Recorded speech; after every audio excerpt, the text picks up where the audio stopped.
para pejabat-pejabat di lingkaran istana atau di sekeliling Pak Jokowi itu sebenarnya adalah orang-orang yang dengan semua kepentingannya sama gitu, mengamankan posisinya supaya mereka ini aman, supaya tidak terganggu sama pihak-pihak lain, supaya posisi mereka ini dipertahankan, nggak dipecat atau diganti sama orang lain. Ya cuma itu kepentingannya gitu.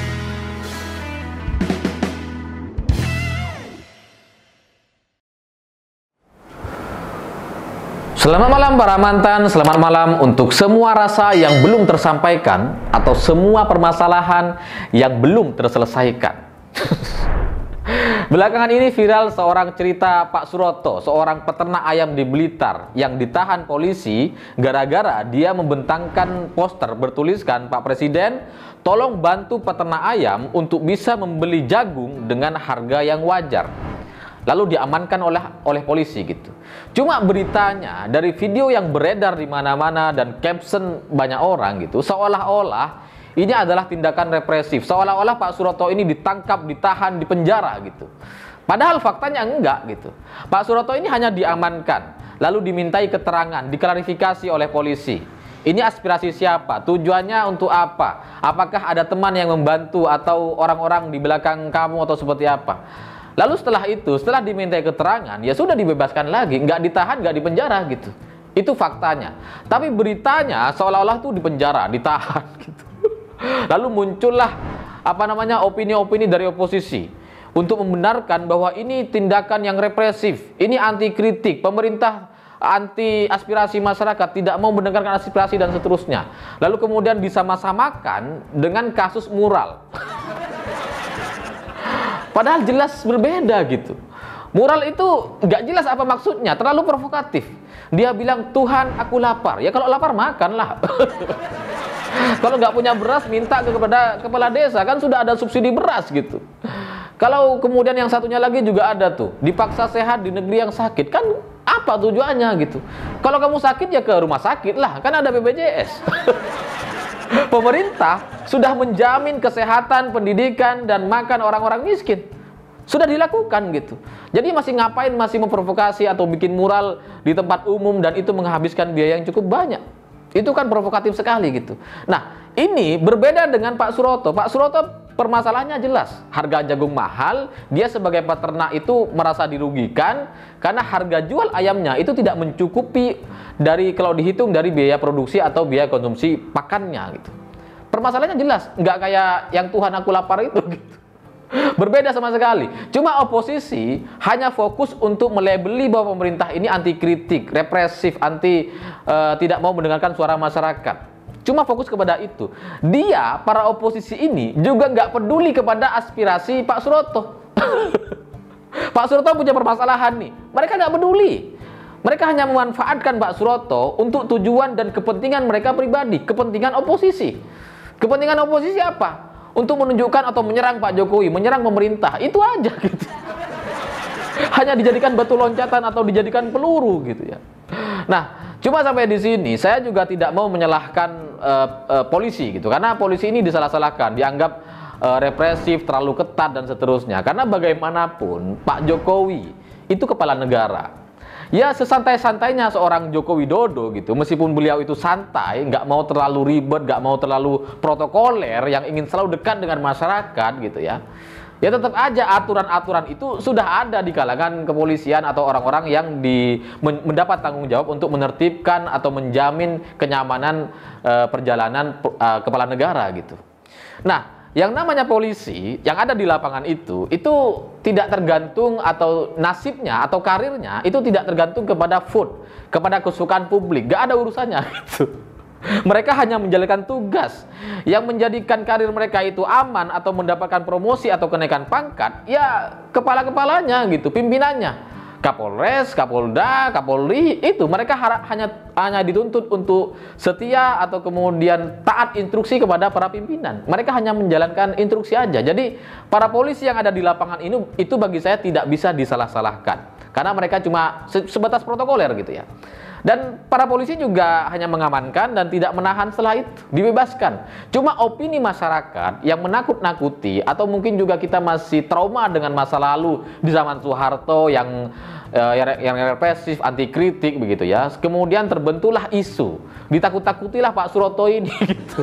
Sampai kemudian Pak Suroto ini takut untuk keluar rumah, sampai bersembunyi di rumah ya gara-gara kasus ini gitu. Cuma dari kejadian ini, pada akhirnya kita jadi menyimpulkan bahwa kenapa Pak Suroto sampai harus berhadapan langsung dengan Pak Jokowi. Kenapa menyampaikan aspirasi kepada Pak Jokowi? Ketika ditanya, Pak Suroto menjawab, ya bagi saya di Indonesia ini yang bisa menyelesaikan permasalahan saya cuma presiden. Itu artinya apa? Dia tidak percaya dengan kepala desa, dengan bupati, wali kota, ataupun gubernurnya. Nggak percaya dengan menteri-menterinya. Dia cuma percaya sama presiden gitu. Makanya dia kemudian memanfaatkan momen ini untuk bikin poster dan ditunjukkan kepada Pak Jokowi dan viral di mana-mana gitu ya. Jadi dari permasalahan ini sebenarnya ini klasik sekali gitu. Pak Suroto ini cuma salah satu dari sekian banyak orang yang punya permasalahan di Indonesia, yang punya aspirasi, yang punya banyak permasalahan dan itu tidak terselesaikan. Pak Suroto ini cuma salah satunya gitu.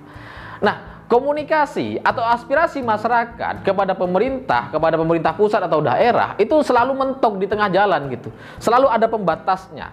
Kenapa? Ya karena secara sistem itu nggak jalan. Katakanlah anggota DPR kita ada 575 orang yang itu dipilih berdasarkan wilayah sesuai dengan wilayah masing-masing.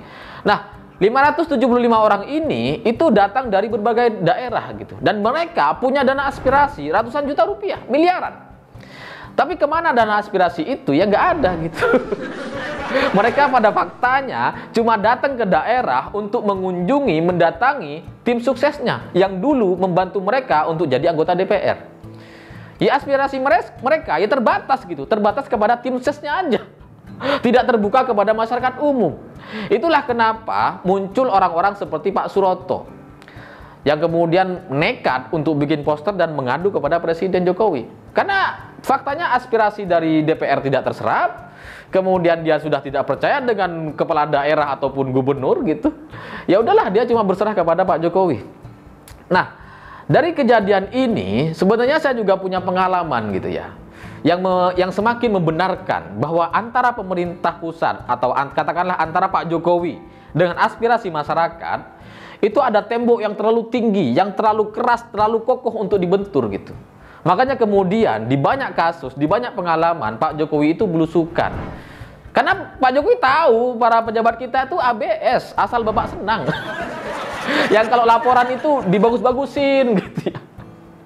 Yang kalau mereka laporan secara real, fakta yang ada di lapangan dengan segala permasalahannya, mereka takut para pejabat kita. Menteri-menteri kita juga banyak yang takut gitu. Kenapa mereka takut? Ya karena kalau mereka menyampaikan permasalahan dan Pak Jokowi bertanya, kok belum selesai? Repot mereka jawabnya gitu. Bisa nggak aman, bisa di reshuffle, bisa diganti gitu kan. Jadinya ya sudahlah, laporan yang seadanya gitu. Itu faktanya. Dan saya pernah punya pengalaman sendiri gitu. Jadi saya pernah diundang beberapa kali oleh Pak Jokowi ke istana. Tapi yang pertama ini menarik gitu. Yang pertama itu diundang dengan beberapa orang teman. Lalu di ruang tunggu sebelum bertemu dengan presiden, kami itu di briefing gitu. Waktu itu sekitar 2014 atau 2015 kalau nggak salah ya. Intinya kami itu di briefing. Dibilang bahwa nanti ketika ketemu Pak Jokowi, ketemu presiden, itu jangan terlalu memberikan pertanyaan-pertanyaan yang berat. Kenapa? Karena ya Pak Jokowi baru menyelesaikan masalah soal penunjukan Kapolri Budi Gunawan waktu itu yang nggak jadi gitu ya. Jadi itu cukup berat lah kasusnya menurut si staf ini atau pengarah ini gitu ya. Cuma setelah ketemu Pak Jokowi, setelah makan-makan dan ngobrol-ngobrol gitu, ternyata Pak Jokowi malah bertanya apa permasalahan yang ada di daerah kalian, apa isu yang ingin kalian tanyakan dan seterusnya gitu. Saya nggak mau cerita nih, kalian aja yang cerita ada masalah apa di daerah kalian masing-masing katanya. Jadi keinginan presiden dengan keinginan orang-orang di bawahnya itu berbeda gitu. Berbeda sama sekali. Dan ini berkali-kali saya punya pengalaman seperti itu. Misalkan ketika tahun 2019 juga ketika kampanye gitu ya. Kan presiden ini ada banyak relawan, ada banyak tim gitu ya. Lalu kemudian presiden ini menginstruksikan agar semua relawan ini terkoneksi dengan TKN gitu. Agar semua tim yang ada, baik yang formal dan independen ini terkoneksi, terhubung sama satu sama lain gitu. Sehingga kalau ada isu atau permasalahan itu bisa langsung dikonter secara cepat, tepat, dan lugas selesai gitu permasalahannya. Ya setelah itu memang ada koordinasi dari pimpinan gitu ya. Tapi cuma berlangsung seminggu, 2 minggu. Lalu setelah itu nggak ada lagi koordinasi lagi gitu, nggak ada data lagi yang disampaikan ketika musim kampanye itu. Sampai kemudian 2 bulan atau 3 bulan setelahnya ada pertemuan lagi dengan presiden dan ditanya, loh gimana kok isu itu kok nggak cepat dikonter, kata Pak Jokowi. Ditanya kepada tim, ya jawabnya adalah datanya mentok Pak, cuma 3 minggu kemarin yang ada. Ya habis itu baru lagi dikirim lagi sama suruhannya Pak Jokowi gitu ya, apa namanya, orang yang ditunjuk oleh Pak Jokowi gitu. Jadi kalau saya simpulkan, para pejabat-pejabat di lingkaran istana atau di sekeliling Pak Jokowi itu sebenarnya adalah orang-orang yang dengan semua kepentingannya sama gitu, mengamankan posisinya supaya mereka ini aman, supaya tidak terganggu sama pihak-pihak lain, supaya posisi mereka ini dipertahankan, nggak dipecat atau diganti sama orang lain. Ya cuma itu kepentingannya gitu. Jadi aspirasi masyarakat, permasalahan-permasalahan yang ada di bawah gitu cenderung mentok dan tidak bisa sampai kepada presiden. Karena sekali lagi, mereka hanya menjaga posisinya masing-masing. Dan selain itu, mereka ini kan punya tugas yang berbeda-beda gitu. Pak Jokowi kan punya staf yang hukum, ekonomi, apa namanya, kesehatan dan seterusnya gitu ya. Nah, kadang masyarakat itu kan nggak bisa menjangkau atau mengakses, berkomunikasi langsung dengan orang-orang yang terkait. Kadang kita tuh punya permasalahan PKH, misalkan saya punya cerita soal PKH, tapi saya nggak kenal orang yang paham soal PKH dan bisa menindaklanjuti ini, permasalahan ini. Yang saya kenal misalkan cuma orang di bagian ekonomi gitu ya.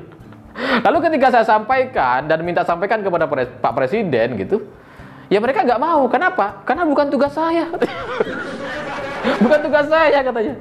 Ya bener sih, tapi ya itulah fakta yang ada di lapangan sampai hari ini gitu. Sampailah muncul seorang Pak Suroto, dan saya tahu itu cuma salah satu. Pak Suroto ini ada banyak Pak Suroto lain di luar sana yang punya banyak aspirasi dan permasalahan, tapi itu tidak terdengar oleh pemerintahan, tidak terdengar oleh kepala daerah, tidak bisa terselesaikan di daerah. Ya kenapa? Karena mereka juga sama-sama tuh. Yang di daerah juga sama seperti anggota-anggota DPR yang lain itu. Mereka cuma mengamankan suara. Yang datang belusukan cuma nemui para tim komunikasi atau tim suksesnya. Setelah itu ya biarkan saja, biarkan masyarakat menyelesaikan permasalahan mereka sendiri-sendiri. Itu fakta aja gitu. Tapi saya tahu dan semakin yakin bahwa Pak Jokowi sebenarnya adalah orang yang berbeda. Beliau adalah orang baru yang bisa menabrak banyak aturan-aturan dan dinding-dinding besar yang membatasi beliau dengan aspirasi masyarakat, yang suka belusukan, yang suka dengar langsung cerita masyarakat, lalu kemudian mau untuk menyelesaikannya. Itulah kenapa Pak Suroto diundang ke istana, didengarkan permasalahannya, diundanglah menterinya, Menteri Perdagangan, Menteri Pertanian, selesaikan. Itu saya salut sih. Susah untuk mencari presiden seperti itu. Mungkin tidak ada yang seperti itu sebelumnya, dan mungkin ke depan kita sulit untuk menemukan gantinya gitu.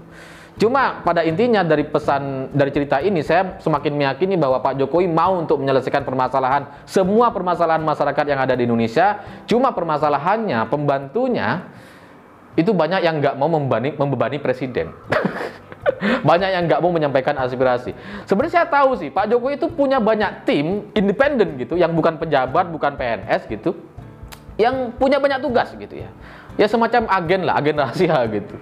Cuma masalahnya karena mereka ini independen dan laporannya langsung kepada presiden gitu. Ketika ada di lapangan, ketika dikasih instruksi sama presiden untuk koordinasi dengan yang lain gitu ya.